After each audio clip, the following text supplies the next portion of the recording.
Друзья, ну что ж, давайте начинать. Good morning, ladies and gentlemen, friends. I know that today in the audience we have people who are ready and willing to speak about money. And today, during our today's session, we are going to speak about investment, about the markets of the digital world. We're going to speak about intangible assets that we can use to make money. And we'll be speaking about a shift of a vector towards intangible assets. And we have a lot of speakers, participants of our panel discussions. Please welcome Valery Petrov, Vice President of the Russian Association of Crypto Industry and Blockchain, Mr. Dimshits and Company, Eldar Shaykhudinov, member of the General Council of the All Russia Public Organization Business Russia and the Institute of Financial Business Development. Mr. Anisov, representative of the Association of Participants of the Bill Markets. Mr. Adamov, Leoponic Project. Alina Kinshina, Operations Director at Online Patents. Ruslan Makarov, Rector of the Institute of Digital Economy.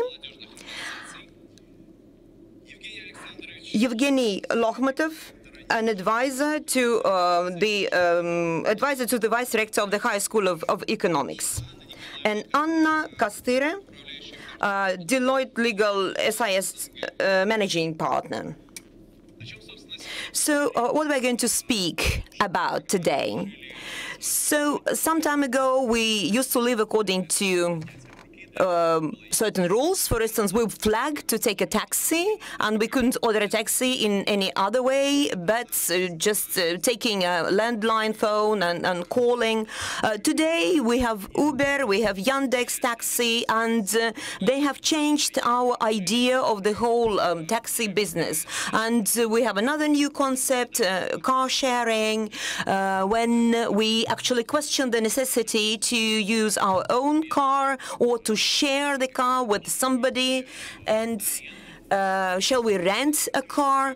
But from these simple rules, we go to the digital world, to digital assets. And I would like to give the floor to our first speaker, our first panelist, Mr. Petrov, who will speak about the digital profile of citizens and companies. Thank you very much for inviting me. And I hope that we will have a chance of interactive discussions. And I will start with very simple things. So digital slavery. You know the scary stories about digital slavery, and all these stories always start with financial slavery. So let us look into the issue and see how serious the problem is, whether we can find solution to this digital slavery problem. So what do we need? We have to start from facts and figures. So let us look at the scope of the problem first. So here on this slide, you see the picture, the formation of digital economy in the world. And the figures given here, they are not very telling. But for one figure, the percentage of GDP in the U.S. economy. And when we have certain problems pertaining to the storage of information, protection of information, so we inevitably depend on the U.S. economy. And look around. There are many other everyday facts. And this morning, I read about the fact that owing to our own regulator, more than personal data of 120,000 bank clients leaked, and they are now in open access. And this is a terrible risk for the central bank. And by 2025, all of us, according to the decision which will be taken very soon, all our data will be a part of the genetic bank, All Russia Genetic Bank. And now certain authorities are accumulating our biometric data, and that's why the personal data and biometric data protection is key to our own security. So let us look what is happening in Russia from the point of view of digitalization. And here I'm quoting a report which was presented in Skolkovo, characterizing different Russian regions and the level of digitalization in them. And here you can see top 10 regions, and Kaliningrad region is ranks 26, and Jewish autonomous region is last. So you see how different Russian regions are in terms of digitalization, the level of their digitalization. And since April 15, all TV channels will be digitalized. Still, you see that Russian regions in our big country, they are all different in their potential of introducing digitalization. So how can we solve these problems? So first of all, we have to understand what digitalization is. So unfortunately, I've checked many laws, and I didn't find a single description of what digitalization is. And this is how I understand it. And we understand that this is not just a pure evolution of some technologies. We understand it as an integration of digital knowledge. And participants of this quorum had a chance to listen to presentations on ecosystems, and digital profile is one of the nucleus of digital ecosystems, which will become the major impetus, the major driving force that will allow us to develop digitalization evenly in all Russian regions, including in the financial sector. So our regulator companies, you know that our regulators are now working on the law on digital profile. This is not a separate law. This is just amendment to the existing legislation. But unfortunately, the major vector that I found in this draft law is the description of the key profiles. And you can see some of them in this slide on the screen. And the problem of using this digital profile, the problem of its protection are not mentioned in this draft legislation. And I think that if we work with more than 2,000 market actors, they need this explanation, how we can protect ourselves, how we protect the digital market from all these problems. And if we look at the model of more contemporary digital society, we see that main actors of the market, they want to be active. Look at all levels, at the levels of states. Just look at the experience of the US, look at international corporations, giants, Microsoft, Google, and others. They are all major players. And they all work on the protection of digital profile of their companies. And if we just entrust other organizations and other actors to use our digital profile, they can make decisions on our behalf. Digitalization, when we look back on our history, we understand that digitalization will help us to regulate the market, to regulate the economy, the way it was done, say, in the centralized economy. And we understand that in the era of centralization, in the era of digitalization, centralization will be in the hand of one particular, can be in the hand of one particular actor. And here you can see consequences of illegal access to the digital profile. And these are the risks that we will face tomorrow. And half of these risks that you can see on the screen, we are facing already today. So how to protect the digital profile? So let us look at the solution proposed by our regulator. So here is a snapshot of the websites of the central bank, the major directions of the development of financial technologies for the periods up to 2020. And here you can see some suggestions how we can protect these digital profiles. And some ideas sounds very reasonable to me, but these ideas are still only on paper, and a drowning man should actually save himself or herself. We have to work jointly, protecting the digital profile from the technical side, legal side, and from the technical side, we have a very clear idea what amendments should be made to the existing law on the protection of information. So we need some perfection measures. Then technological way of solving this problem. So the solutions are lying on the surface. This is so to say low-lying fruit. The first solution is the blockchain solution, and here you can see the logos of companies using modern platforms, and you can see them all on the screen. But to us, as the organization which deals directly with the promotion of these platforms, it is clear that it's not the final solution. So such solutions as EOS, Interbit, VeChain, Hedera, so they have their advantages and disadvantages, and we have to speak about them widely, and the participants of the business must know about that, because, well, together with all the advantages of IPQuorum, it doesn't solve all the issues that exist in our country. And you know that one of the companies, Open Network, has just started testing its system, and it allows about 1,000 operations a minute, and it solves many issues of IP chains, and it gives us some new technological solution.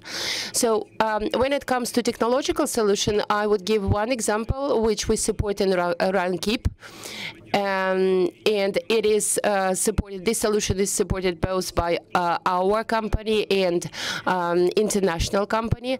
That's FLAC project. So the flash drive, the USB drive, which you see in the screen, is not just a USB stick. So it has the dactyloscopic identification or fingerprint identification.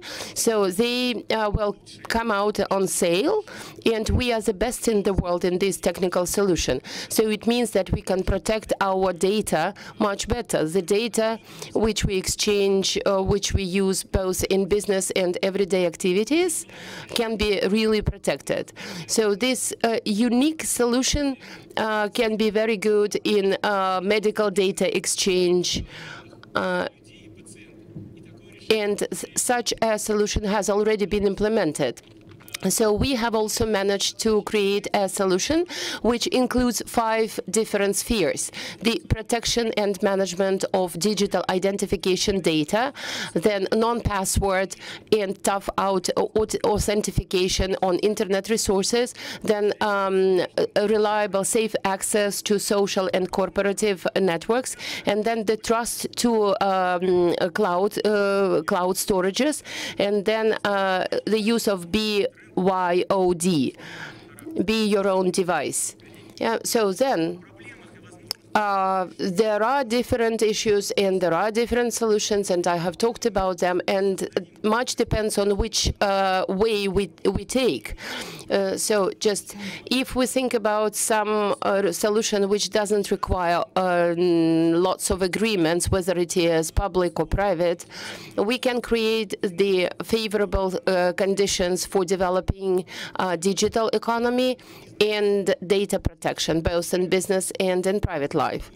If we get the closed-circuit system, then we will have somebody who takes all the decisions for us and who will consider how effective, efficient we are. Somebody can be let out of the country. Somebody will be stopped at the border. But do we need it? I think that we don't. So I hope that this discussion will help us take the right solution. Thank you. Thank you, Valery.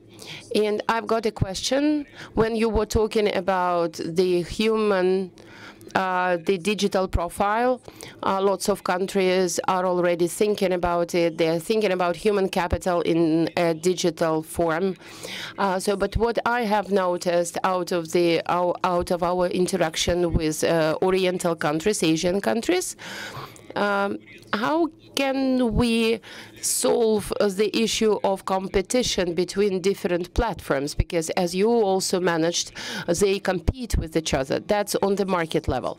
But on the national level, every country wants to create their own regulators which deal with lots of issues like medical issues, biometrical data, and so on. So you are talking about the solution of this, well, just to these transactions, like how to go from one country to another country.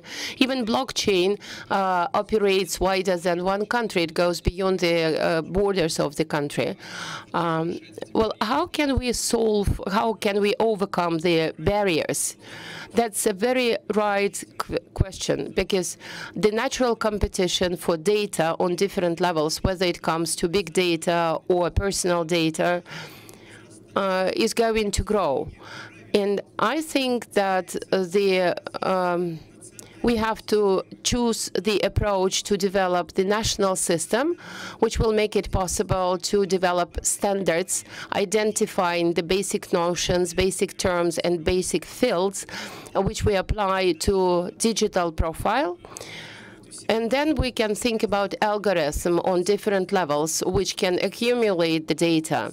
It can be internet shop, or it can be the site of public services, but they must serve the solutions to which for which they are created.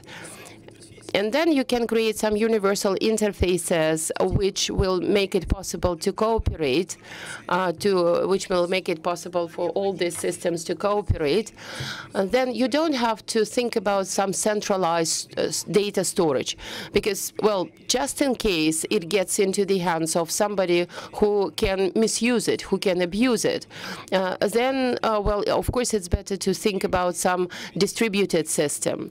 And probably we have to move on to the standardized model of data.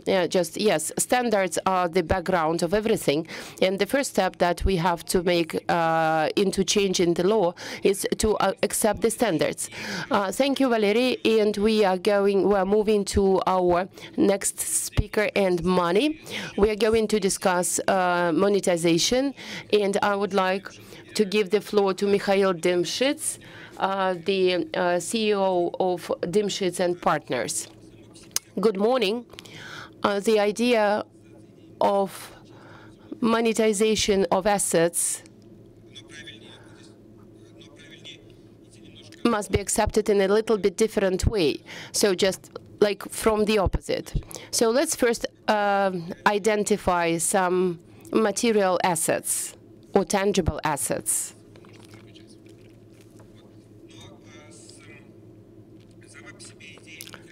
The idea of tangible assets is quite popular, and it has been existing for.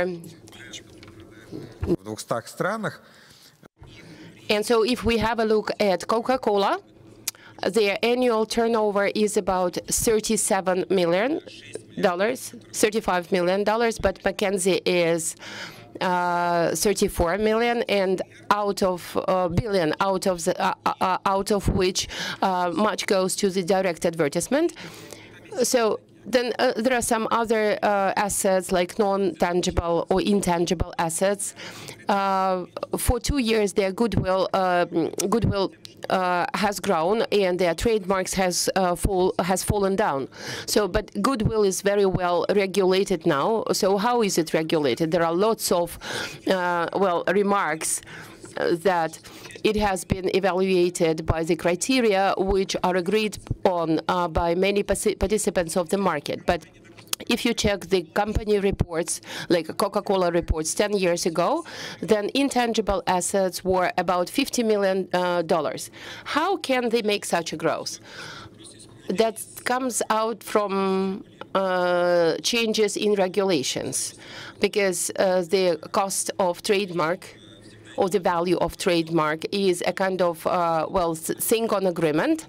But, well, just if we think about Interbrand, one of the leading assessment agencies on intellectual property, it values Coca-Cola brand as 73 billion, or 73 billion. So, but the very brand is evaluated as 1 billion. So how can such a difference exist when you think about the same object, the same company? But Procter & Gamble, for example, whose turnover is 65 billion, has got the rating on goodwill 45 billion and trademark 24 billion. And so just, but the sales on the market are more than $1 billion. So it means that they also include the administrative expenses on registering the trademark. So somebody who would like to speak about the evaluation of non-tangible assets can note that in real deals, in real transactions, you won't find the cost or the value of intangible assets. So out of the money flow with the coefficients, which are quite traditional and haven't been changed for half a century, the idea is the same. It means that intangible assets, which are in corporate sector are being discussed very often, are not the object of the transaction. So the object of transaction is still money. So, but what do you classify as intangible assets? That's really very interesting. But these billions in reports, apart from finalization, can be very interesting for different tax authorities. So with Russian companies, you won't find such huge figures of intangible assets because it is connected just with a very simple desire to evade tax payment, to evade taxation. And that's the reality which is always changing. But if you go further and if you discuss what lives now in the market, that's just simple or pure speculations, which bring up some secondary services, the legal services, the assessment services. So something that does not affect the efficiency of the corporation very much, doesn't have any value on its own, and well, actually just creates some barriers of entering the market. Yeah, just as registering of trademarks. The cost of trademark registering in bulk, in total, is growing up. And the organization which registers the trademark doesn't take the responsibility of keeping your rights or observing your rights. In, well, just in any dispute, you have to protect your trademark yourself. But at the same time, the same law also suggests about dozens of ways how to protect your priorities. So,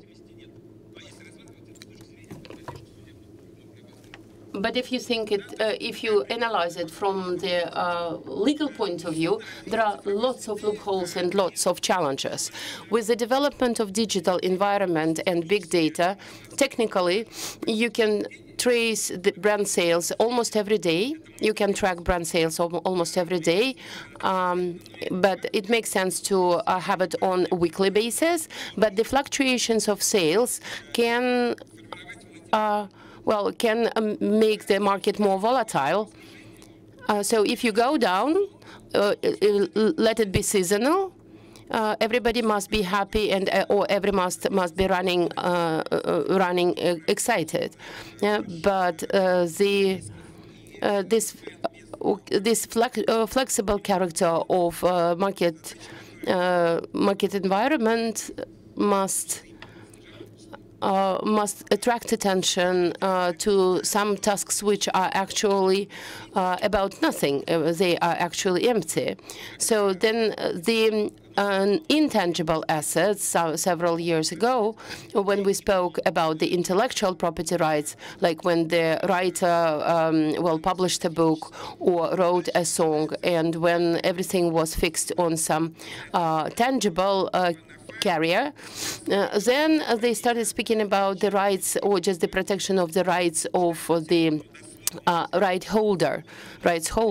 But everything was tangible, everything was material. But how can we do it now if everything is digital, everything does not exist in the hard copy, but it exists in the digital world, digital shape, like in your phone? So what if you play music at the party? So does it mean that you violate somebody's rights? And then does it mean that you have to pay somebody? And does it mean that we have to protect our digital information better? And do we have to, just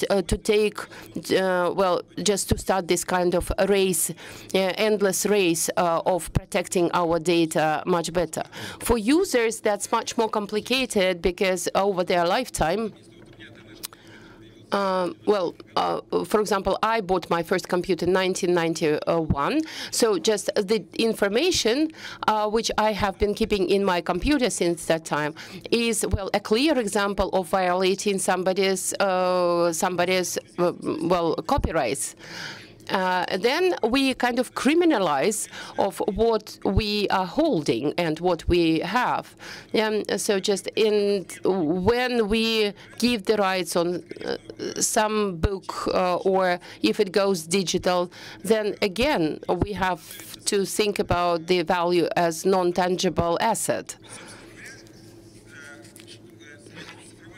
So the development of the digital environment leads to the fact that we can see lots of authors, content creators, editors who are not, who did not used to be part in the digitalized world. And now we can see that income and profits are going up. And this money is distributed between a larger number of authors, content producers.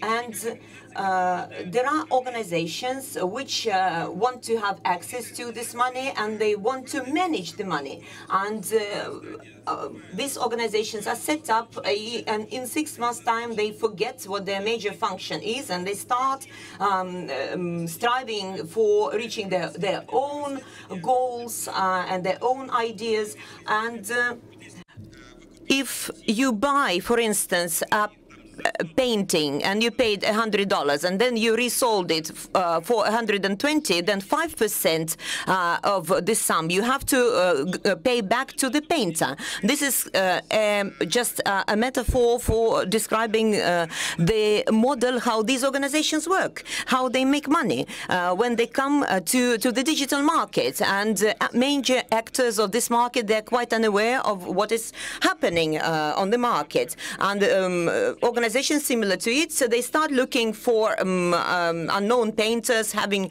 no children or nobody to inherit the dividends after selling the picture. And these organizations are making money by reselling these objects of art. And same holds true, for instance, when we speak about literature, pieces of literature, or the same holds true when we speak about the use of the photograph of this painting in a book, and the principle is just the same. So these organizations come into the digital market, they make money there.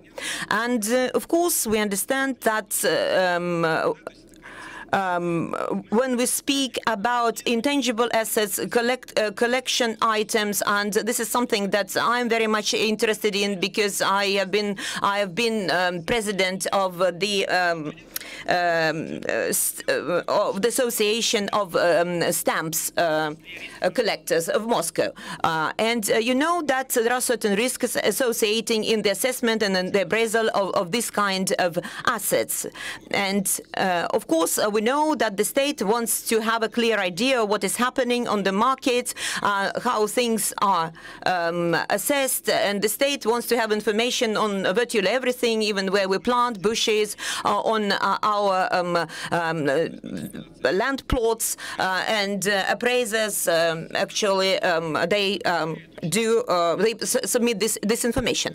And of course, there is a database of all deals, all the contracts, all the appraisals of all types of assets. And of course, from these when it comes to appraising objects, so we understand that there is a problem of assessing the typology of an object when it is assessed and appraised. And of course, there is a problem of the first primary identification and primary description of an object to be assessed and appraised. And there are also risks of diminishing the value of the assets described, and this is particularly true when we speak about collection items. And we understand that cultural objects, their major value is based on trust, on preferences, on people's liking, which can be appraised, can be described, but it's difficult to describe them in terms of money.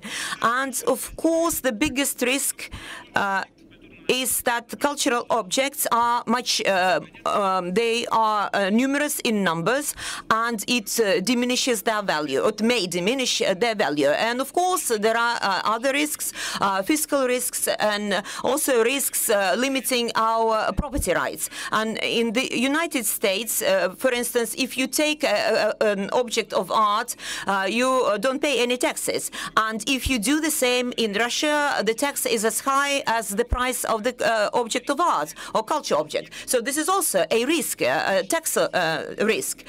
And it means that from the gray zone of making money, this sector of the market can go into the dark zone, which is also a risk. And we understand that the existing norms regulating ownership rights will diminish the intensity of our communication, of transactions, and there are certain risks which are associated with the distribution of research articles. And very soon we will face a dilemma which in the Soviet Union was described in the following way. When a censorship authority after the war wrote a manuscript how to censor works. So the censorship authority killed itself because the censorship manual did not go through the censorship test. And the same situation holds true when we speak about intangible assets. When objects may lose their value because nobody wants to contract deals or sign contracts on them because of different transaction costs, because of the complexity of their appraising. And of course, I understand all the difficulties pertaining to pricing and today of the objects of art. And I think that the situation will be the following. We will have a wider markets of legal services and appraising services, but the owners of cultural objects will lose in terms of money. Thank you. And I would like to agree with you on the one hand, but on the other, I disagree. And I really like your example about the censorship manual. And there's a similar example. Why we construct a highway and then we install cameras to find drivers who speed on this highway. And when we speak about the development of processes, and we invent new processes, so they actually may limit the speed of information sharing. So we have to speak about the use of technologies so that to ease and minimize legal risks associated with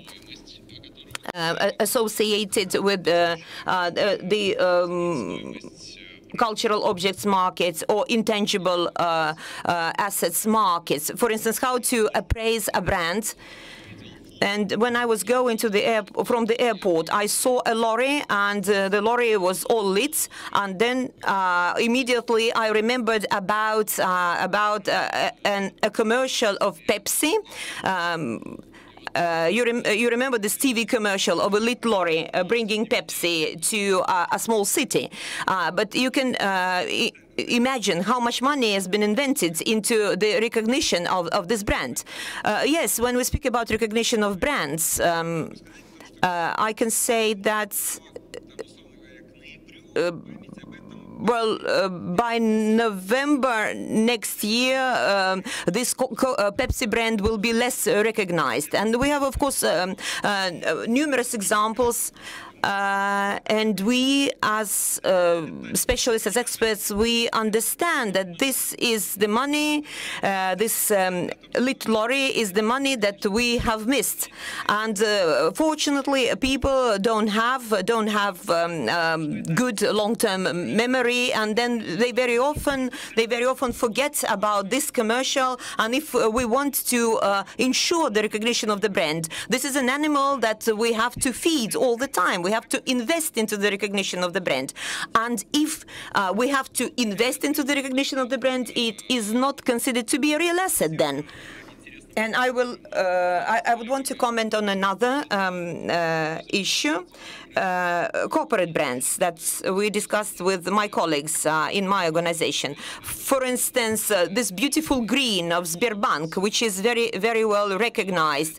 And if somebody all of a sudden wants to use the same color, then probably Sberbank can sort of patent the color and sell the license for using the color to another company. So this is also a market and a way of making money. And of course, there are digital instruments that help us not only to protect, but also to assess, to appraise objects, intangible objects. And we spoke about, you mentioned pieces of music, melodies and tunes. And if a composer living in some distant, remote place writes music and wants to sell this music to supermarkets. So how many steps, how complicated is his way to supermarkets, asking them to, or letting them to play his tunes? And I know at least one company who does exactly the same thing, and this company protects the rights of composers and lets composers make money, musicians make money on their creation. Yes, it gives such an advantage, but if you think about some composer from some remote area of the country, it won't help him much in the world, because supermarkets choose very popular tunes, like catchy tunes, and hypothetically, it's really great. And we know some examples when, because of that, people made huge money. But in many cases, it's just an illusion. We have come to another issue, is the capitalization on intangible assets. And I would like to give the floor to Ildar Shaykhutdinov, member of the General Council of the All Russian Public Organization Business Russia. Yeah, so just give the good morning, distinguished colleagues. I haven't made any special presentation, but I decided to rely on what I have. And but now, well, having heard the presentations of the previous colleagues, I would like to comment that they lie, or everybody lies. What are the taxes on intangible assets? Who knows? No taxes. There are only benefits, only tax benefits. If you haven't read tax code, you cannot speak about that. That's the legal violation, and that's the the mistake that all the other participants are making. So we have got tax benefits on intangible assets. What are intangible assets? Intangible asset is something that helps people who well, yesterday looked at the Forbes list from the bottom up, now, well, just they will help you to be at the top of this list. So the companies which work with intellectual property are the core of the modern economy. So just how much does the technology cost in comparison to the equipment, to machines? But the technology will never lose its value. Does it lose? Well, just it will, after 10 years, it will cost the same money that you paid when you bought it. It will never lose in value. So but if you developed the technology yourself, or if you sold the technology, and if you invited people to work for your technology and you haven't paid all the money to them, then you violate the law. And so just you go against the tax code, you go against the Article 266 of the tax law, that the technology must be considered as the intangible asset. Yeah, and it has to be considered as the intangible asset, together all with necessary expenses that, well, usually go together with the tangible assets. So when we think about the profits of the company, we analyzed all the assets, tangible assets like property, well, like different facilities, and so on, and that will be the, well, just the cost of the company, the value of the company. But what about the money which is spent on retraining of the personnel, which is spent on different remuneration, salaries, and so on? So where is it? So that's the part of the iceberg. And if we analyze all the expenses, that would be the full picture of the cost of the company. So today, when the company is sold with non-intangible assets, it is sold on higher prices, and I assess the company's values, and I can tell you that if the company goes on sale with intangible assets, that will be much more expensive. The company which invested in technological development, like, well, just the fiberglass or something, or the network, the mesh, well, for fiberglass. So it can be sold on different. It can be sold on different money because it produces the mesh which is much more advanced technologically than the mesh which is produced by the competitors. So just when you think about the when you add some know-how to technological process, it again makes the company much more expensive, like 5 times more expensive. And then, unfortunately, today we are not capable of evaluating the true value of non-tangible assets. Well, sometimes you understand that your workers, your employees, lose or just are ready to quit on you and go to your competitor because the competitor gives him the better salary. What is your loss as the employer? The loss is probably the value of computer that the employee was was using while he was working at you. Yeah. So, but no more. Yeah. So because that will just. But not any other intangible assets. When we evaluate the cost or the value of business, we basically think about the market value of business. Yeah, just the business goes on sale on the market, and well, just we can evaluate on only there. When companies go on sale or when companies are analyzed at the market, they can show different assets. Somebody has the facilities like bricks and machines. Somebody has has got the databases. But what is more expensive?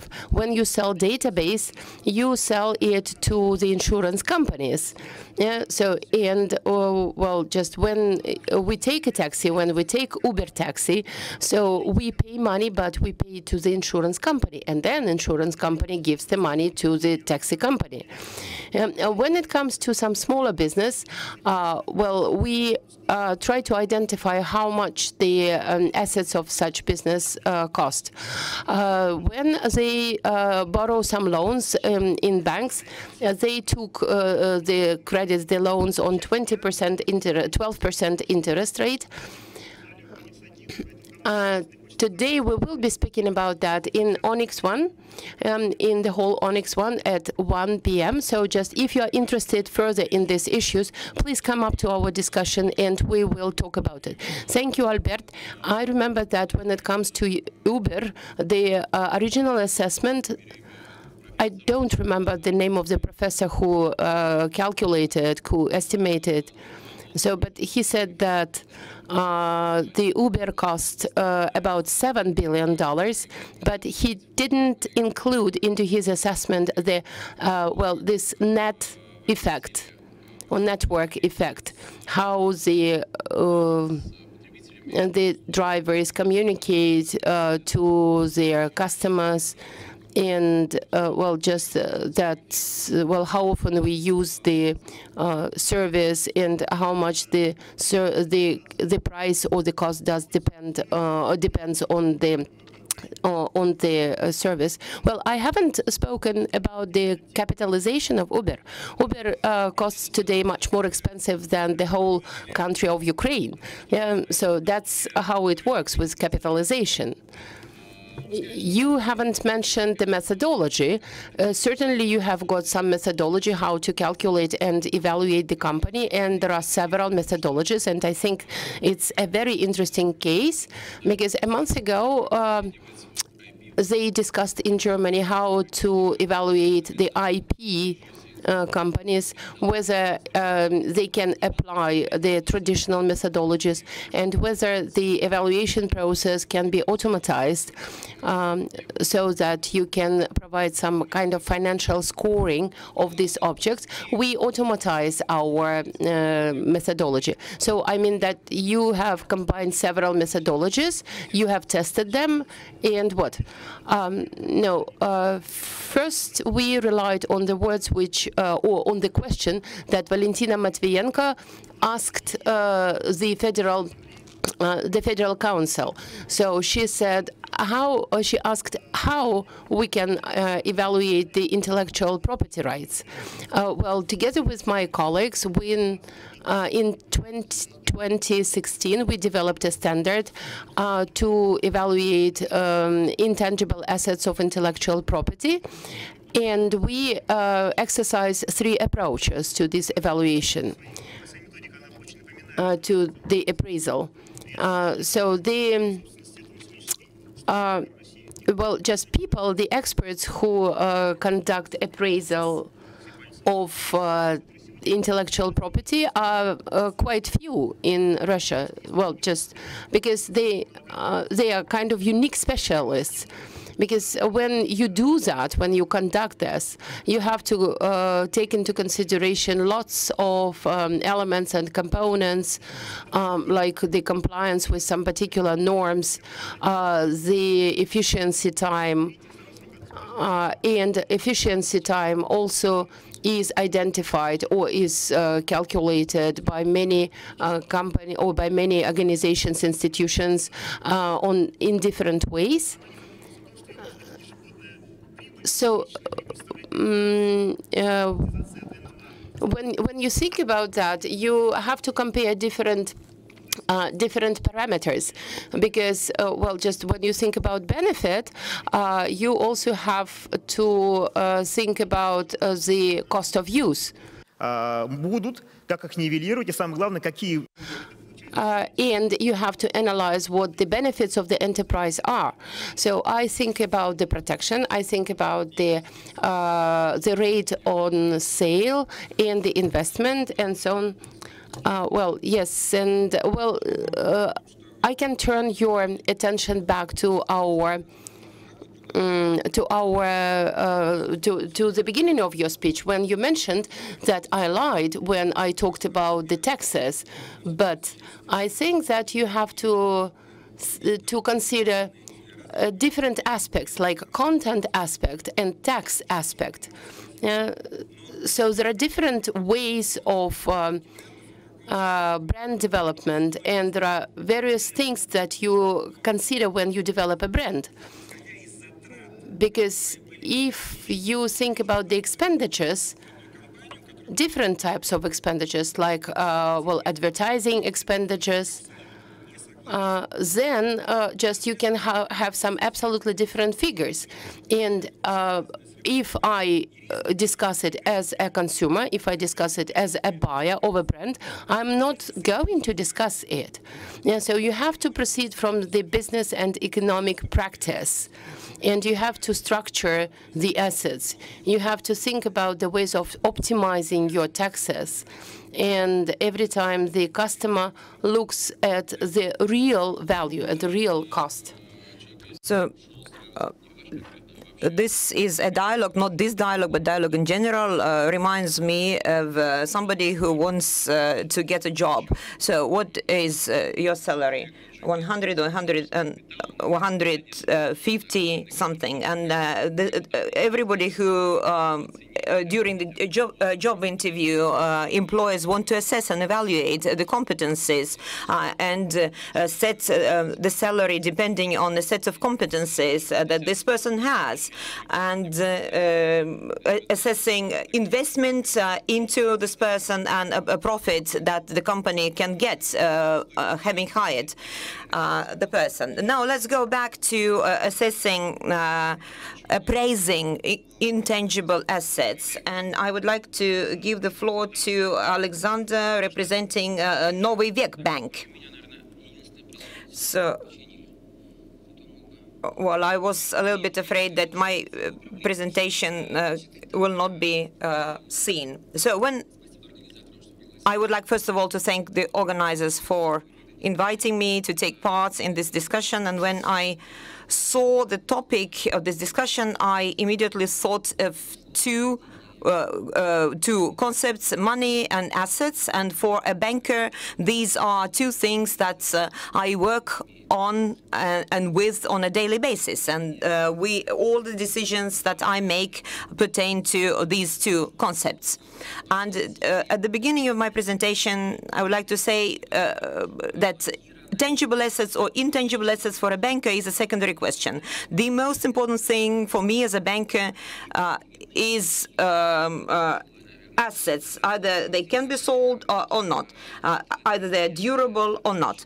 And this is what we actually take into account when we consider investing into it or giving a loan into it. And depending on the type of asset, we appraise them in a different way. We evaluate them in a different way. And of course, to some extent, this is a certain terra incognita. And our regulator actually looks at us with a bit of suspicion, because they're not sure how we assess these assets. And when it comes down to intangible assets, this is, of course, an important topic. And IP Chain, the project that has been discussed many times during these 2 days, intangible assets, when used in IP Chain, can become liquid assets. And liquid assets, I hope that all the contracts with liquid assets will, from the green zone, will move to the white zone, will become more transparent, and these deals can be concluded more and more often, and banks will be working with liquid assets more often. And then, of course, when we speak about the regulator company, of course, the position of regulator matters a lot, because it influences our activity. But in the current situation, actually, we have no claims or objections to share with the regulator. When we start discussing intellectual property rights ownership openly, when we work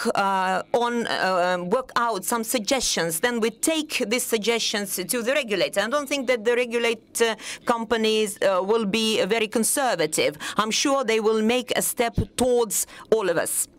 And then I go further.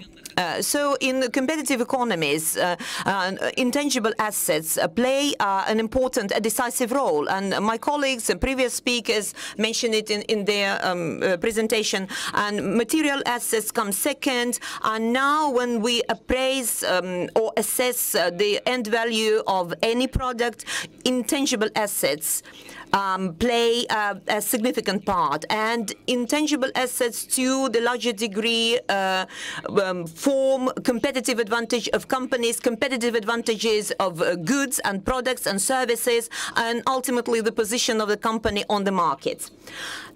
And in my presentation, I decided to focus on three parts of intangible assets: human capital, trademarks and brands, technologies, and patents. And human capital has been discussed widely, and if I remember correctly, there was one session totally devoted to the human capital. And in my presentation, I will focus more on brands and trademarks, patents and technologies, and their significance for the ultimate, the total, the end value of products. And I would like to continue the idea aired by the previous speaker. There is a brand, Interbrand, and they have their own brand. They have their own technology, how to assess other brands. What is a brand? A brand is a reputation of the product, and trademark and reputation. This is a brand. And companies invest into brands, into its capitalization, into improving the image of the company and the image of the brand. And I would like to show you the ranking of this Interbrand resource. They assess transnational brands, the value of transnational brands and the reputation, and in terms of money. And they focus on transnationality. This brand, all brands should be present, should be recognized in all developing economies, all developed economies, and the financial indicators should be public.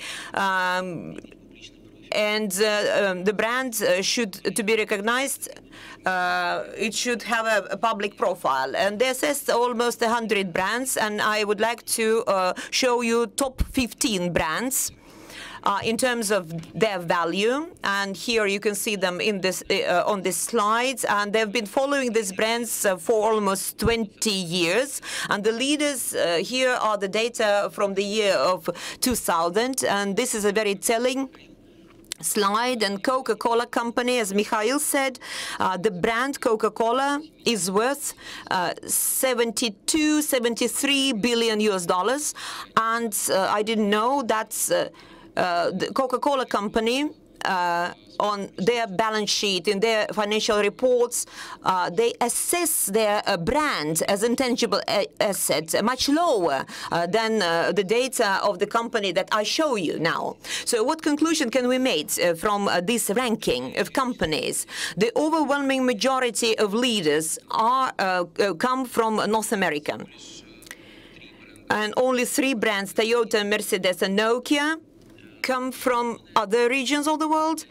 And Toyota is the only brand coming from Asia, and in the year 2000 it belonged to top 15 according to the assessment of this company. And Mercedes comes from Europe, of course. And what has happened during the 18 years since the year 2000?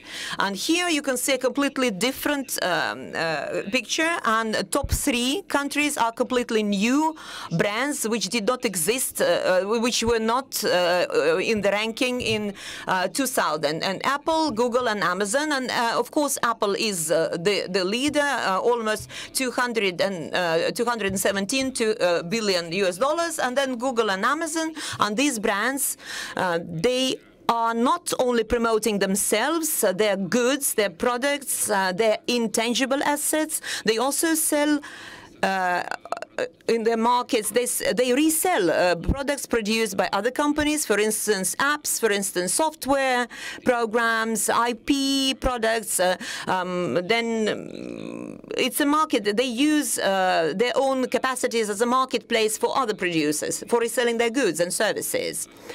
And we can see a new brand from Asia. This is Samsung.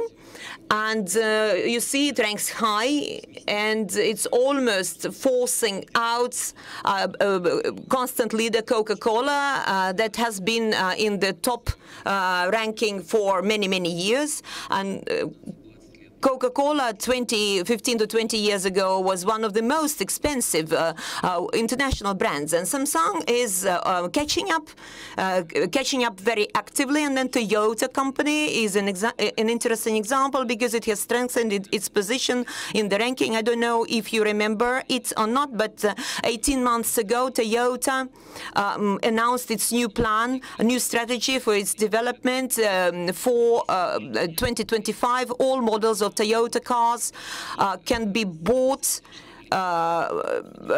with having electric or hybrid engines. They decided not to design a separate model as an electric car. They decided to produce same cars but supply them with an electric engine. It's an interesting development strategy which will help Toyota to be among the leaders in this inter-brand ranking. And so this is a company that used to work on petrol and on traditional fuel, and now they are adopting a new strategy that will help them to catch up and force their competitors. So the total cost of this top 15 brands grew 1.5-fold. And here are the brands, the leaders are the brands representing the digital sector of the economy. And these are very interesting statistical data that we take from experts. So investment into branding, expenditures into branding, approach of all branders all over the world will reach $1 trillion. And this is a very serious sum of money. Very heavy investment into brands, and brands are one of the main intangible assets of any companies, and brands creates added value to goods. So if we produce something and it doesn't have a brand, then it has a low added value. And if we produce something and the production has a brand that belongs to the brand, then it increases the value of this good 1.5 or even twice times. So all expenditures, all investment into brands, into marketing strategies, they are important, and companies actually invest also in R&D, and this is a very interesting curve that shows us a change in the added value depending on the stage of production. And you see that the share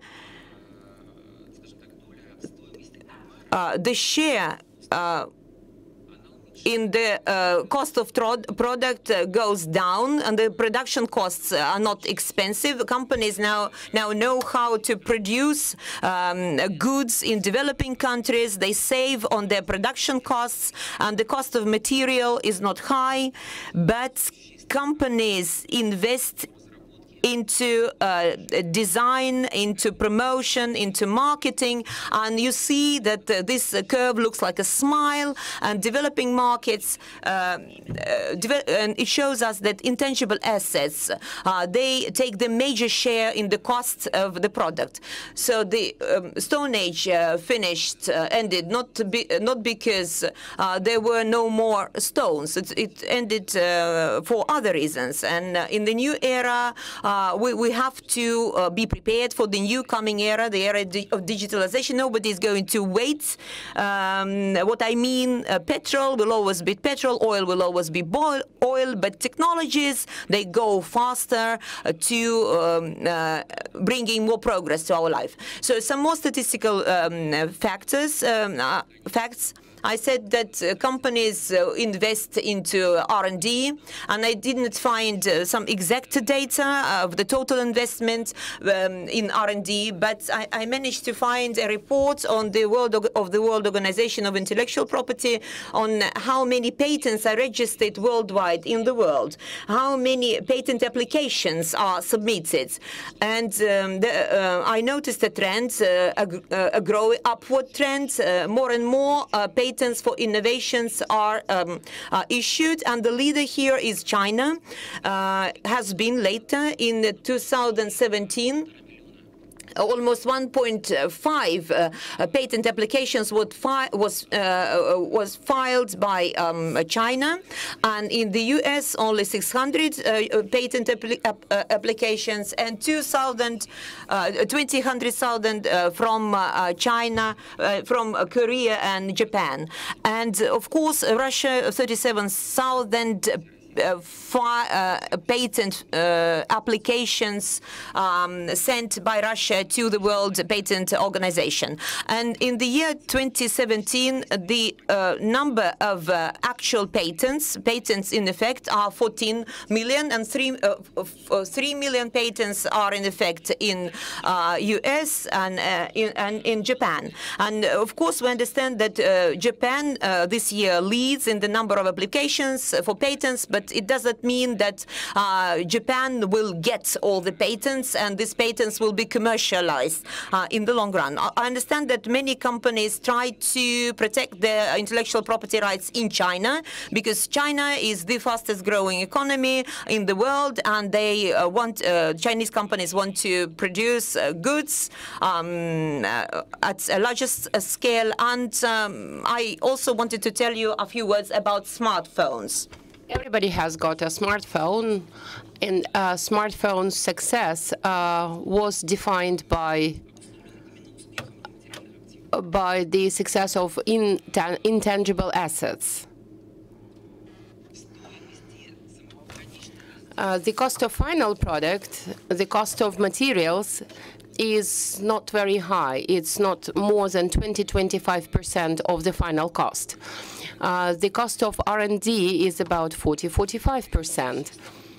But the major share of cost goes to, well, in the company of in leader company, well, just they spend 15 to the assembly work, 20–25 to the materials, but the basic share of the cost, or the major share of the cost, goes to technology. Another interesting expert assessment is given by the World Organization on Intellectual Property.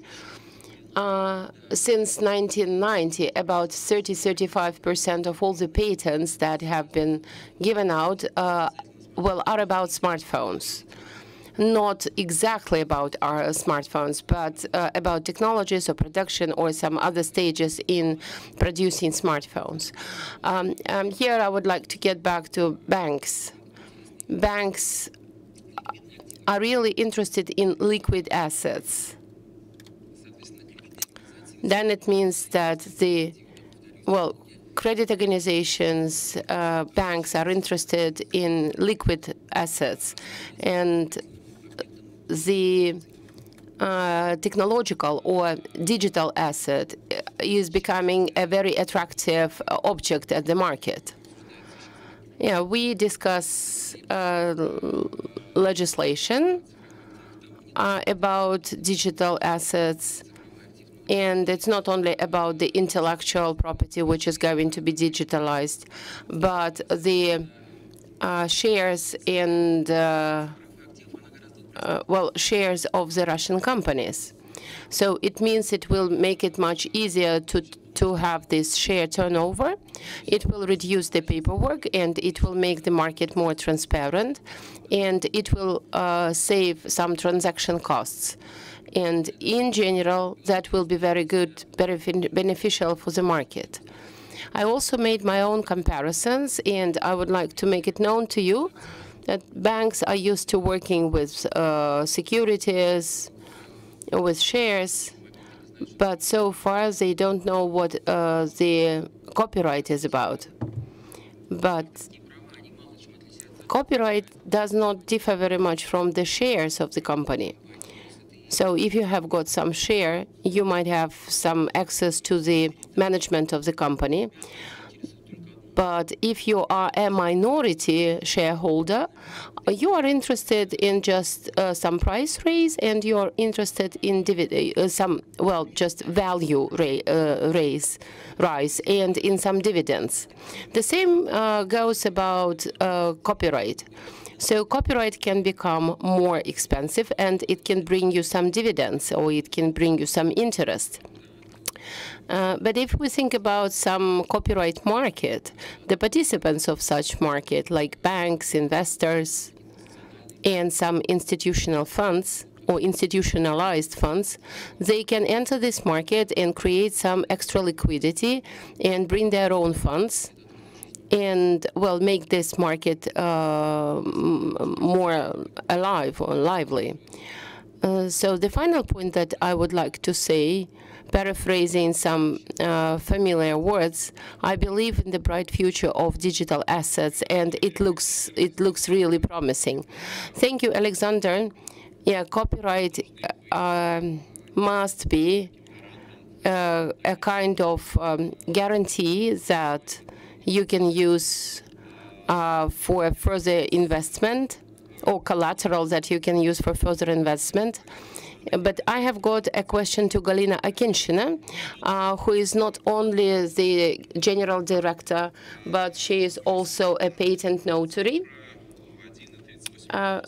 So we mentioned a huge figure, like 1.3 million patents.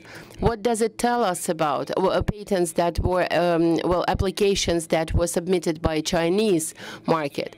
So I know that part of the applications would not reach the final point, would not compete, but what does it tell us?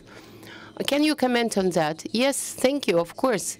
So the question is really very interesting. I think it's one of my favorite questions. The patent statistics, at first glance, is not very productive. It cannot be used as the instrument for some managerial decisions, or as the information to make any managerial conclusions. I cannot comment the situation with China, but I can take Russia as an example. For many years, up to 2018, as I know, when some amendments were introduced, our country used to be the world leader in number and dynamics of industrial biotechnologies. How can it be explained? How could we have so many patents in such a special area, such a special field? Well, we have got a physical a person, Valery Pasinkov, who submits quite many patent applications. So probably he submits more applications than the whole Russian Ministry of Industry and Ministry of Medicine put together. So it's difficult to analyze figures when we use the whole bulk of the figures. Why isn't he here? Do you think he is rich? No, I'm not sure that he is rich. He is, he is an employee or researcher as the Research and Develop Institute. So it means that he is not very rich. So that's good, just a good indicator good indicator to understand that the person is not very rich if he is an employer of the Research and Development Institute. So I have no presentation. Because when we were getting ready for the forum, we were mentioned that we have very limited time, so I would like to focus on some practical aspects addressing the previous presentations which we have heard. First, I would like to introduce our company. It's Online Patent, and it's one of the major electronic platforms for registering and administering patents and trademarks. Well, you can use our electronic system, so you can apply for the patent or trademark and using our electronic system, or you can introduce some amendments to the existing patents or trademarks. We work with lots of users around the country, more than 25,000 users around the country, and we deal with the people who are eager to patent the results of their everyday activity, or they are ready to apply for some trademarks when they develop some complicated technological processes and, well, they develop something of their own. About 50,000 rights holders of patents are in the Russian Federation, and about more than 50,000 of the owners or holders of trademark. Yeah, so it means that trademarks are much more often registered than patents in our market. And as an expert operator, who supports a big number of trademarks and patents, we can see some tasks to support and to assist, to accompany the transactions with the ownership, rights of ownership on some intellectual property. The previous speaker mentioned that we will see the market where all the transactions are done with some sort of frequency, and then you will have the chance to appeal to the regulator as soon as any consequences or any disputes arise from your transaction or from your, from the deal. So what hampers the development of such a market, and what are the organizational and other issues to make it more stable and to develop it further? First, I would like to mention the complexity in finding some particular certain rights holder. We have got about 426,000 trademarks in the Russian Federation, and when it comes to purchasing the ownership rights on some trademark or introducing some new brand in the region, in the market, or submitting some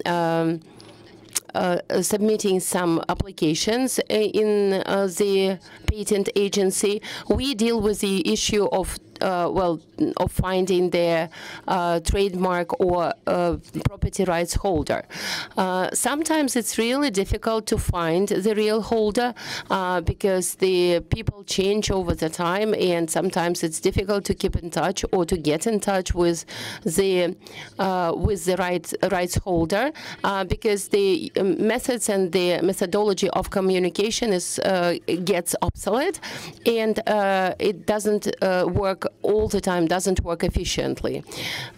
So lots of rights holders or just this high number of rights holders make it more difficult to communicate with them in the market. The second point is the the challenges in identification or identifying the rights holder. And so the trademark market is a little bit different from the property rights market. And we have got a number of trademarks, and they are very well defined, and they can be seen kind of on screen. But it's difficult sometimes to find the buyer, it's difficult to identify the buyer. We saw the cases when one and the same address was the place for registering several legal entities. Yeah, the legal entities were absolutely different. They had different names, or they had different characteristics, but or they can even have the same name, but they have got a different identification taxpayer number. Yeah, so then with a similar address and with almost the identical name, that's difficult to differentiate between two sellers. Another point arises when there is no right holder, or just the right holder is dead. And then, well, just that's the issue of, well, this lack of synchronization between several systems which keep the data on right holders.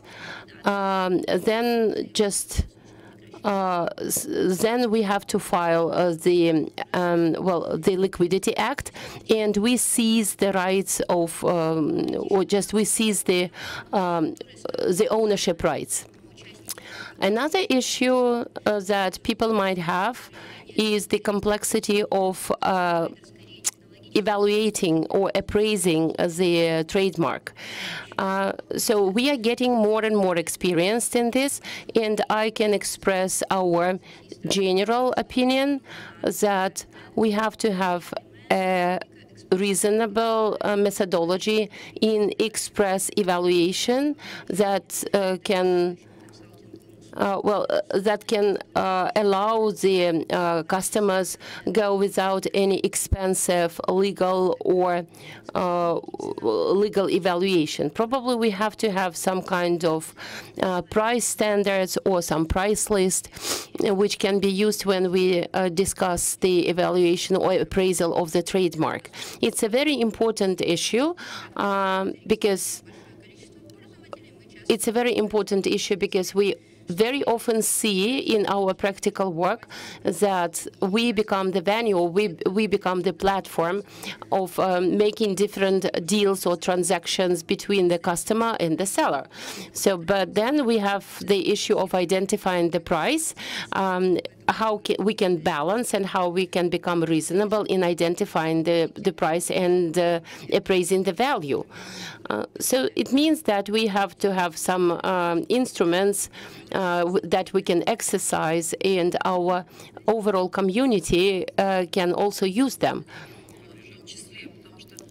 I'm the expert who carries out such an assessment, and well, I think that the more realistic approach is that when we apply the methodologies that we can use that we can use when we identify the transferred price formation. So when we appraise some benchmarking, or when we use the methodology to establish the price or establish the value of some for some tax purposes and so on, I think that they can introduce, or they can represent, a more relevant and more reliable mechanism. So I think that this strategy can work with your issue and your methodology as well. Thank you for the comment. I think that, yes, probably we can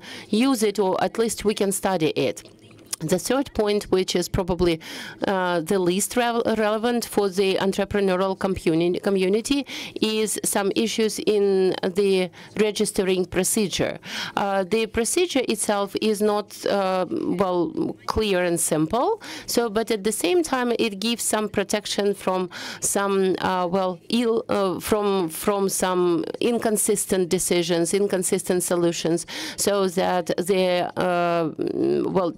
the customer could have another chance to think it over, and the customer, actually the customer can file the application in the Public Services website, and it is filed electronically. but at the same time, the customer can face some complexity in working with the register and can see the difficulties of identifying the realistic value or realistic price. So speaking on behalf of the community which works with the resources and the intangible assets, I can say that we are not facing major technological problems because the level of our technological development now allows to work quite efficiently. So, but I would probably face or focus on some liquidity assets evaluation or appraisal, so that later we can make so that we can qualify some other assets as intangible with a little bit more realistic background. Thank you, Alina. And if we think about quite a simple issue as the residential apartment or the property, residential property, and when its value or its cost is identified as much lower than I can have for it, and then the then the estate agent comes and identifies it with a different figure, and then another expert comes and gives me another figure, then probably it gives us a very clear view on the whole complexity of different methodologies, how to evaluate everything and how to give the proper cost of something.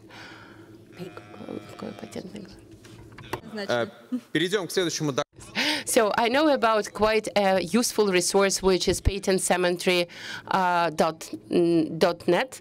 So have you heard the word Leopony? Well, some have, but it's good that the brand is recognizable. Leopony is a hybrid name. It's a male leopard with a pony. This is the name of the project, of course. This is a joke. So I will speak about niche products, and I'm going to speak about my company. I am Vsevolod Adamov. I am Director General of Leopony.com. This is a service for children and their parents. And we produce a niche product. We were happy to find our niche, and I will tell you what we're doing. So you may all know that video is the most popular product on the net, and through the prism of video, using video, I will tell you how to find your own niche on the market and how to monetize it. Video today, videos. And I'm using the statistical data from Mediascope. 48 million people watch videos online daily. So where can people watch videos? And where does he spend more time on watching videos? So the most entry point is video platforms, big video platforms, and you know all of them. These are legal online cinemas, and probably YouTube is also one of the most popular places, even though it's an aggregator, but still they have licensed films, they have feature films, and they offer good services. Then social media, of course, Facebook, Instagram, ВКонтакте, Одноклассники, and other social networks, and other services offering the same service, where viewers can have access to videos, to other things like recipes, to education programs, and video could be just an element of that other resource. So now let's analyze the types of content and how video content and how it is used on the net. 60% of time people spend on short videos, less than 30 minutes, the duration of which is less than 30 minutes. According to our assessment, more than 65% of videos are short videos on the net. And here you see a pie diagram showing long content or long films, feature films, and short films. There are three main types. 20% are UGC content, some funny videos, short videos, or short education videos, entertainment. Then 30% major, the so-called major videos. These are blockbusters, other feature films, and the most popular and the most expensive from the point of view of its marketing and purchasing. And 50%, you see, independent right holders. There are only 5 major studios, so all other video producers, they are independent producers, independent right holders, and they produce short videos and long videos. And we will speak about this particular type of videos. Now, let's see what platforms do people use to watch different types of videos. So when it comes to UGC, social networks, most popular platforms, Одноклассники, Facebook, these are very short videos. And if we forget about doubling of this content, 90% of UGC content are very short videos, shorter than 30 minutes duration. When it comes down to major content and independent content, then video services take the leading position. And when we look for a blockbuster, we probably search for them using well-known web platforms. And of course, I know that web platforms have shorter videos, but still viewers go to OTT service for shorter videos. And as a rule, users go to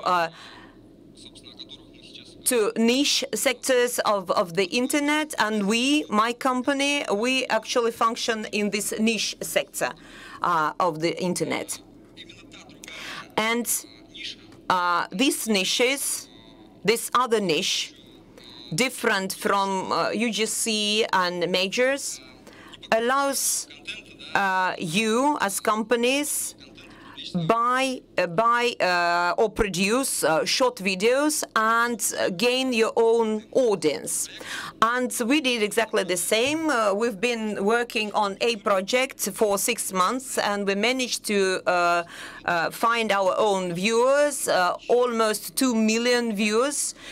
And we have more than 200,000 unique viewers a month. And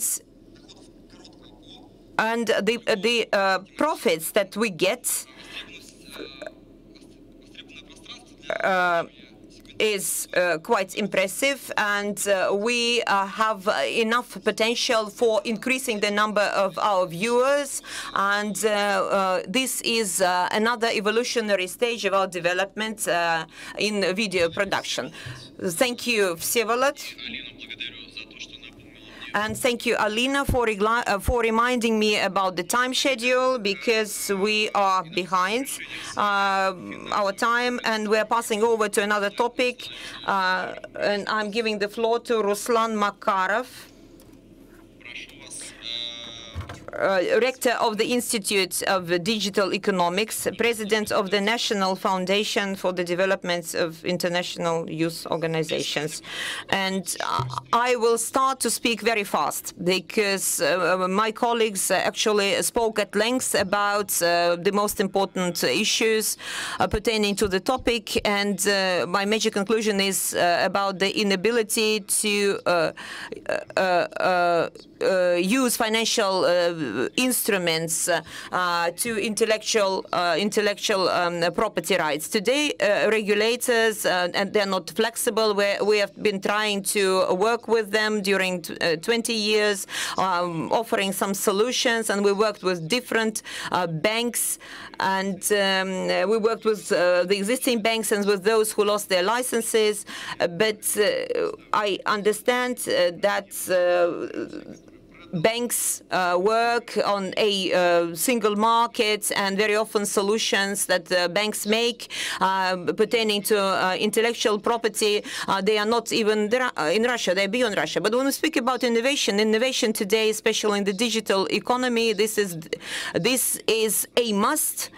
And whatever solution we take in the digital economy, it's innovation. In 2018, after the hype of 2017, after the peak in the value of cryptocurrency, just showed us a large number of gimmicks, counterfeit technologies, and it shows us the need to protect our financial markets, to protect our financial tools, and work according to the rules of the digital economy. And the major trend of this year is the setting up of the clearing platforms. These are the platforms that facilitate direct contacts between different digital platforms, and including digital platforms used for intellectual property. So all the contracts can be concluded on these clearing platforms using the digital tools of today.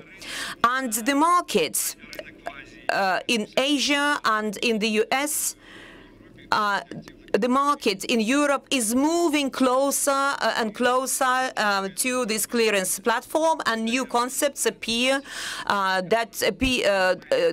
These concepts appeared in 2018. This is the trustworthy platform or trust platform, and this platform aggregates or accumulates a large number of tools and technical solutions. And 2 years ago in Russia, such a platform was set up together with the different corporate actors, and Kaspersky Laboratory is one of the creators of this unified platform. And in collaboration with companies, Kaspersky Laboratory is setting up its own, our own aggregator, Russian aggregator, that will facilitate the creation of a completely new type of financial instruments and digital products. And the market of today is not very happy with the blockchain and distributed register. And the market today requires a more detailed understanding of what financial instruments or technical instruments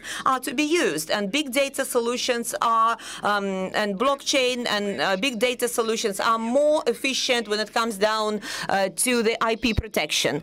And these platforms can unite traditional economy and digital economy trends. And our institute did research in 2018, studied this convergent clearing web platforms and the creation of a new type of financial instruments, bridging the gap between fintech instruments, new instruments of today, and the instruments of yesterday. In Europe, fintech authorities and bank authorities, they perform in two different fields. Fintech emits but cannot issue loans, and banks vice versa. And that's why when we create mixes of solutions, working together with banks and financial institutions, we are developing the financial market and creating new opportunities for companies. And there are statistical data for 2017-18 that shows us a big involvement of digital economy of the whole population of the world. And as to the end of last year, 1/3 person in one way or another participates in the digital economy. And of course, there are agrarian countries in the world, in Asia, which are not digitalized to a high extent, and there are non-digitalized countries in Africa, but still every third person, to one extent or another, performs in digitalization. Innovations in financial technologies improves competitiveness, increases competitiveness of companies and financial institutions. And if we actually place or upload our own IP rights to this web platform or clearance platform, we promote our own invention, and this is one of the major trends. And when I talked to Mikhail some time ago, and we have published a number of articles on the topic, we on a new era, the era of databases, and my colleagues in their interventions today mentioned the importance of database management. And very often bigger brands, they work with databases, they understand the trends, they analyze databases, and they use bots which assess the needs of customers, thus limiting their own unnecessary expenditures in production, avoiding overproduction. And I think that this is one of the major trends of the digital economy, helping us to monetize it. Thank you very much. Thank you, Ruslan. Quite recently, I heard a term from my colleague, crypto winter. So just he thinks that it's coming. Well, but now we are witnessing crypto spring, which is nice and optimistic. We have got 2 more presentations, and I would ask Mr. Lokhmatov.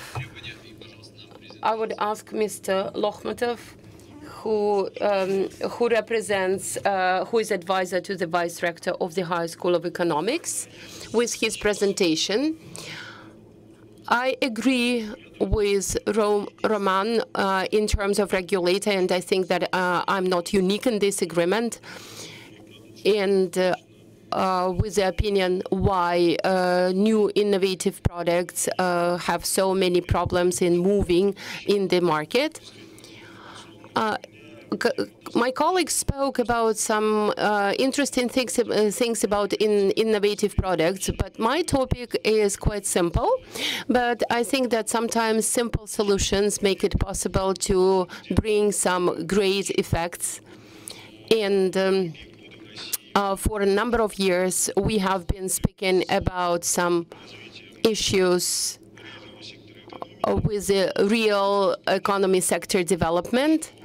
And we have got some issues with cheap credits for the real sector. And there are some certain challenges in SME support. And there are some institutions which try to deal with all these issues together. What I wanted to talk about is quite a simple mechanism of commercial monetary requirement. And that's an instrument. It's a non-conditional monetary requirement. It's just the delivery of some goods or services. And within this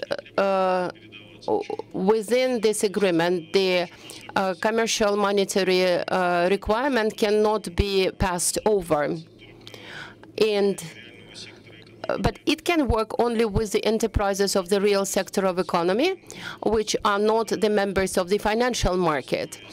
And it brings us to the toxicity of this instrument, because it cannot be bargained or it cannot be traded, and there are some risks, some investment risks or inflational risks, because this requirement can be issued only when there is a demand to deliver something physically.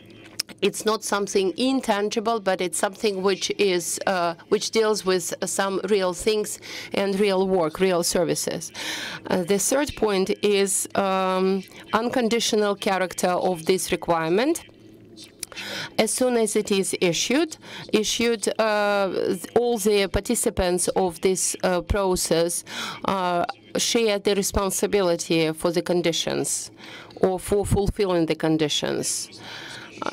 Many of you would say that this mechanism is very similar to security.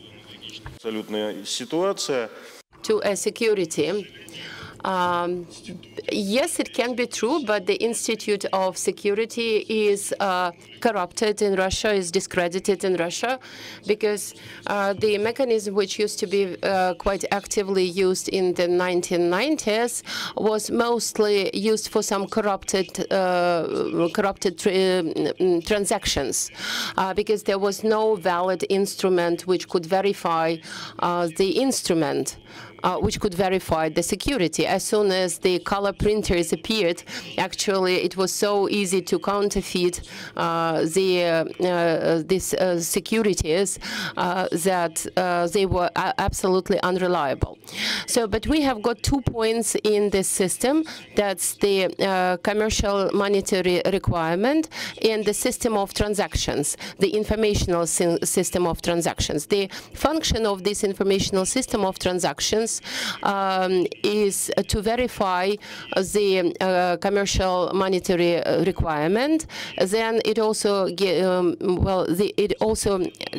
contains the register of rights, and it guarantees the transparency of this instrument. And also it stops some, just stops some false transactions or fake transactions. So what do we have to do physically? So as soon as we have some transaction, or as soon as we have a trade deal, the buyer issues the commercial monetary requirement, considering all the necessary factors, and then he also issues, the system also issues the unique number for such requirement. Then the buyer verifies it with the unique electronic signature and sends it to the deliverer, and the deliverer also signs it with the electronic signature, and then the system registers the requirement, registered the paper, this document. So I won't go very much into the detail. So if you have some particular interest, we can talk and I can tell you more about that. But the important thing about comes to the legal things and comes to the implementation, the physical implementation of this thing. So you understand that sometimes when we get the court decision, it does not mean that it has already been implemented. It takes some time for the true implementation of it. So, but then you understand that the money is in the system and the money is deducted from the final holder of this requirement, or well, by the system's claim, the money is deducted at some certain point. So you can see in the slide, you can see the graph which shows the whole system, how it works. But I would say that the advantage is that all the holders, or just all the holders of this monetary requirement, share the responsibility stability. It's the in terms of financial risk, it's the instrument of low risks. The major challenge is how to make it legal, or just how to find the legislation which can verify it. So technically, this system, this system can be introduced very easily. So the major issue goes to the legislation. The most difficult thing is to recognize it as a type of securities. So then it means that you have to cooperate to communicate to the Central Bank of Russia, but this institution is quite conservative, and I'm not very optimistic about seeing this positive solution to this issue. So just some issues have been checked and have been studied for several years, as I know. The second point, the second way or second approach, which is a little bit more simple, is to make it as an just a simple instrument of transaction, which is regulated by the civil code. So just which can work the same way as the different certificates which you get when you buy the property and share the property with some other buyers. My last slide is the benefit of the buyer of this instrument. So first, again, I would mention that it's about the real sector of economy. And so then you can consider the regulations, the regime of transactions, then the turnover of the capital or turnover of money. Yeah. So, but I think that probably my colleagues from banks would like to check on it and would like to see how it works. Just. In many cases, when it comes to credits, people face some certain issues with collaterals, because you have to provide collateral to the bank so that the bank would show some readiness to give you the credit. Like Leopany, the company, you are the financial company. How do you obtain, or innovative company? How do you get the credits? What is the likelihood of getting the credit if you decide to produce some electro bicycles? So just what is the likelihood? I think that the likelihood is 0. Yeah, so, but yes, that's what I'm talking about. Yeah, but for example, if you buy some scooters, or just if you decide to sell scooters to Skolkovo, and if you have this instrument, you can sell it, you can buy it, it can circulate around the members of the transaction for some time, and it will regulate your financial relationships. The similar solution I saw in 2016, 2017, when we developed eSarda, so just the money from Sardinia. It was not cryptocurrency, but it was some real money that Sardinia, the island of Sardinia, was going to invest into building the airport.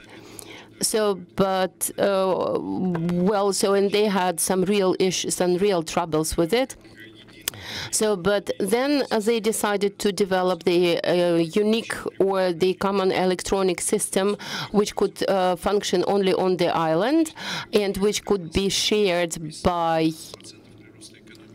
could be shared by all the residents of Sardinia and all the economic residents of Sardinia. The effect of such a solution, of introduction such money, was 18% growth of economy over several months. So just, which is really a good result. Yes, but the question is how the system allows transacting money, or just introducing money into the real system, the system of the real money. Just how does it connect the system of electronic money to the system of real money? Yeah, but if we consider this Sardinia effect, and well, just something that we offer. We live in this kind of digital environment with big data, with the speed up in transactions and so on. I think that it can be the intra-sector or intra-branch economic instrument of regulating. How can you, influence some particular sectors of economy, like some metal productions or some heavy productions, so that they, they produce more and they don't produce any adverse environmental effect, probably using some particular financial mechanisms, like the money, or just the money requirement, which I suggest, a monetary one. So there is one major disadvantage. Central bank does not belong to the territory that it serves. Central bank is the territory of some specific interests, and it sets its own rules, its own game rules, and it delegates the responsibility only to the actors that it itself chooses. Otherwise, the system does not work, or it doesn't function properly. Yeah, but yeah, so that's the same as association, IP chain association. So that's a quite simple instrument, but unfortunately, unfortunately, it doesn't work yet. Yeah. Thank you very much, Evgeny, for your very interesting presentation. Let us thank Evgeny with applause. I liked Eldar's phrase, and then lawyers came, and now I'm introducing Anna Kastira, Deloitte Legal CIS. So I think you are making a mistake asking a lawyer to draw conclusions, because lawyers are pessimists, but I'm not a pessimist. And being a lawyer, I see all the complexities of the deals with intangible assets. I have to apologize to the second speaker. I don't remember your name, Mikhail and Eldar.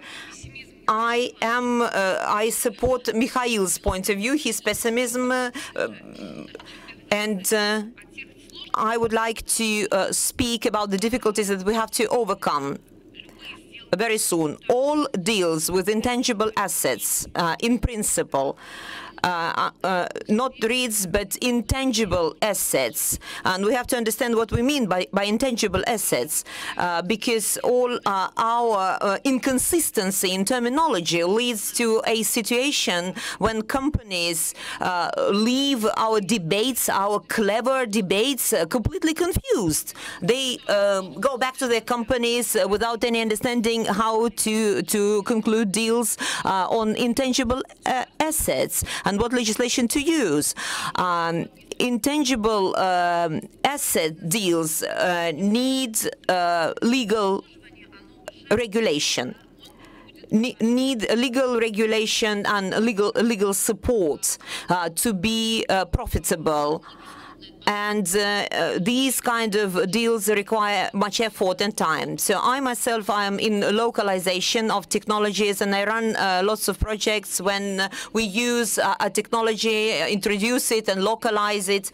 And then we work also with export and import technologies. But when we deal with incoming technology, we work with investors, and these investors, they are very skillful and experienced in IP rights. And what do we do then? We try to split one technology into several parts. So business wants to keep the rights for the technology, for registration dossier, but not the patent. And we, as a company, including bearing in mind taxation, the coming taxation, and and I keep repeating myself that there is a privilege, 0% value-added tax. We start sort of splitting one technology into several elements. And what do we do with goodwill? What do we do with the reputation? We say, well, nobody wants to sell a patent. Nobody wants to sell a know-how. As such, each know-how is split into several technologies. And I'm using the word technologies in the broader perspective. When I mean technology, I mean the technology of any sector: pharmaceutical company, industry, production, manufacturing, and in order to sell a technology, in order to sell a know-how, we split it into several parts. What we understand by know-how and what our partners from Europe understand by know-how, these are completely different things. What do I do with goodwill? I am a very experienced lawyer, and I structure the following intangible assets deals, and I structure I structure this goodwill in the same way we structure technologies. So what is the value of goodwill? This is the value of brands. This is the database, which is not recognized as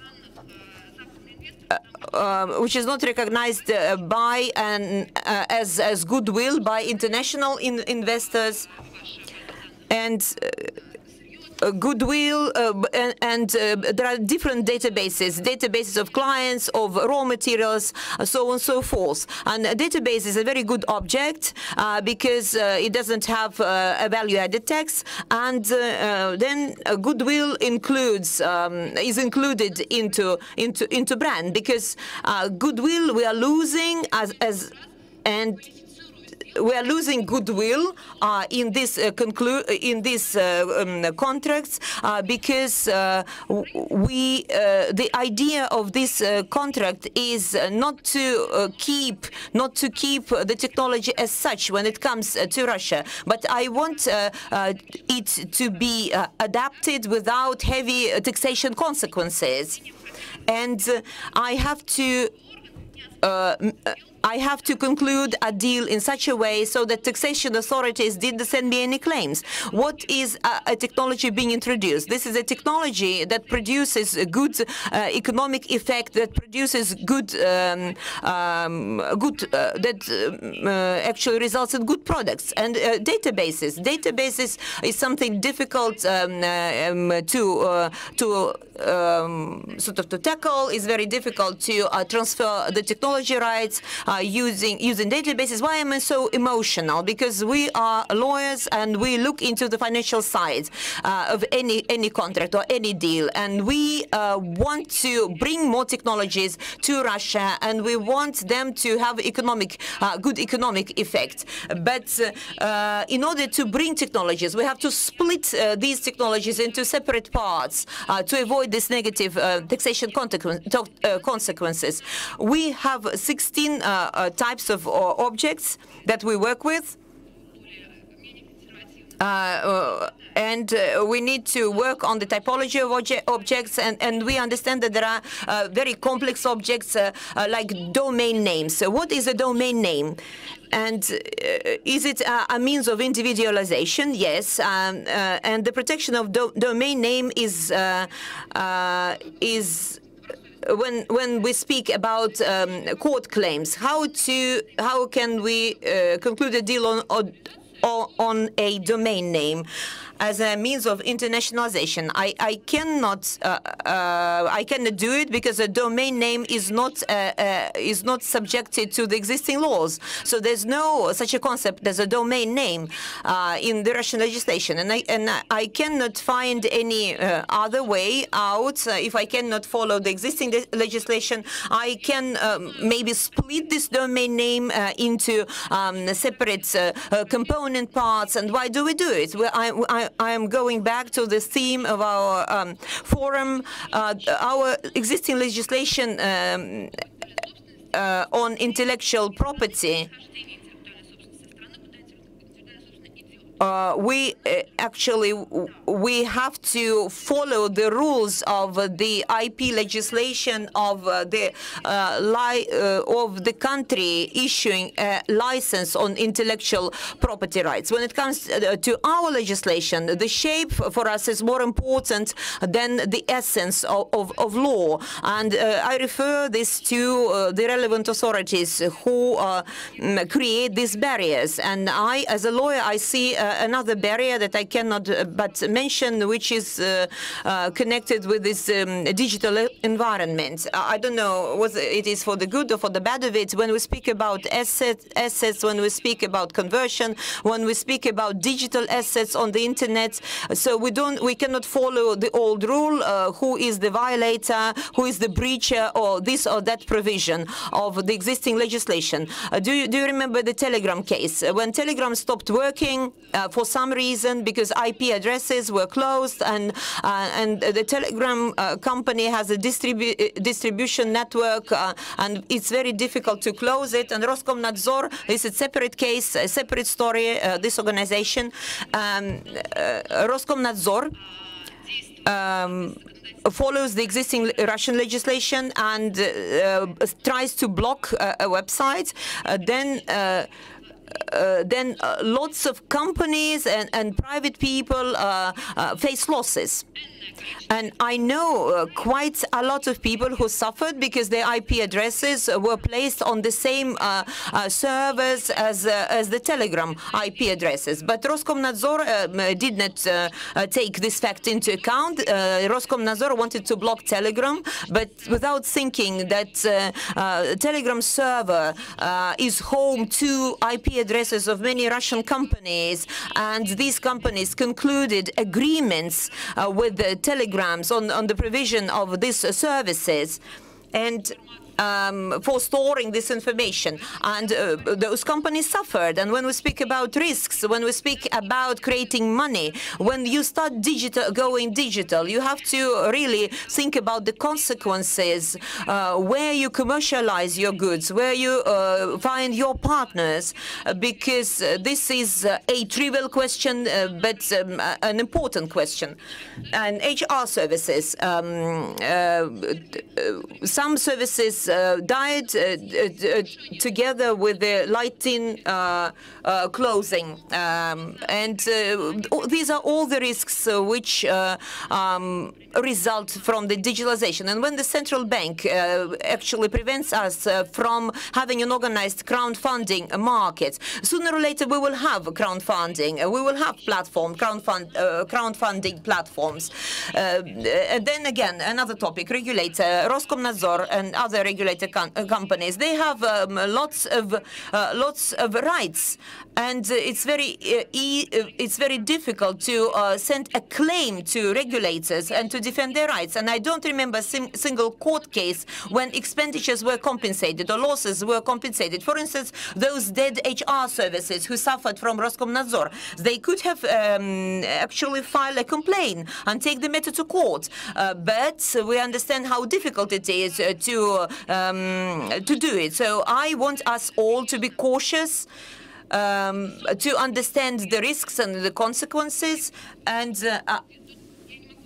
every time we do with intellectual property, we lawyers, of course, we make money on protecting intellectual property, but these are all difficult cases. And I work in a company of the Big Four, and lawyers, you know, we are the most progressive participants of concluding agreements. And I'm sure it's a pity Eldar is not here. He would support me.